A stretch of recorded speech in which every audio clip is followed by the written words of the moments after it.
గుడివాడ నియోజకవర్గం నుంచి తాను 5వ గెలవబోతున్నానని వైసీపీ ఎమ్మెల్యే కొడాలి నాని ధీమా వ్యక్తం చేశారు. తనను ఓడించేందుకు బయట వ్యక్తులను తెస్తున్నారంటూ విమర్శించారు.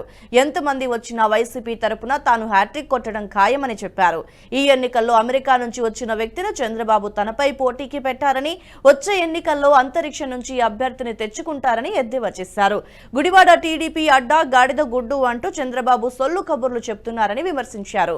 తనను ఓడించాలనుకుంటున్న చంద్రబాబు లోకేష్లకి సవాల్ విసురుతున్నానని, దమ్ముంటే గుడివాడలో తనపై పోటీ చేసి గెలవాలని అన్నారు. గుడివాడలో ఆయన ప్రచారం ప్రారంభించారు. చంద్రబాబు నాయుడు ఈ రాష్ట్రంలో 40 సంవత్సరాల నుంచి ఎవరితో పొత్తులు పెట్టుకుంటాడు, ఎవరన్నా నల్ల షర్ట్లు వేసుకుని తిడతాడు, అందితే జుట్టు పట్టుకుంటాడు, అందకపోతే కాళ్ళు పట్టుకుంటాడు. చంద్రబాబు నాయుడికి అధికారం కావాలి.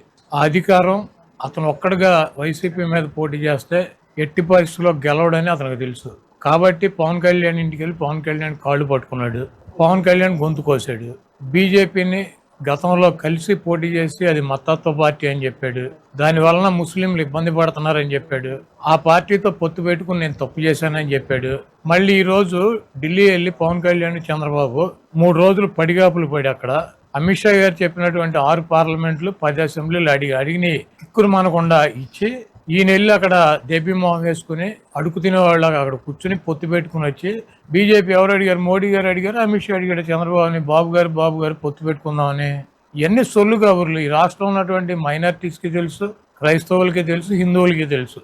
చంద్రబాబుకి దేవుడి మీద నమ్మకం లేదని, ఏ మతాన్ని కూడా గౌరవించడని, ఏ కులాన్ని కూడా గౌరవించడని, అతని అధికారం అనేటువంటి కులాన్ని తప్పించి దానికోసం గాడిద కాళ్ళైనా పట్టుకుంటాడు, లేకపోతే ఏ అడ్డమైనటువంటి గడ్డి కరవటానికి కూడా వెనకాడినటువంటి నీచుడు నికృష్టుడు చంద్రబాబు అని చెప్పి రాష్ట్రంలో ఉన్నటువంటి ముస్లిమ్స్కి తెలుసు, క్రైస్తవులకి తెలుసు, హిందువులకి తెలుసు, అందరికీ తెలుసు. ఆ తెలుగు తమ్ముళ్ళకేమో ఆయన వెనకాల తిరుగుతున్నటువంటి ఆ పనికిరానటువంటి 10 మందికి తప్పించి అందరికీ తెలుసు.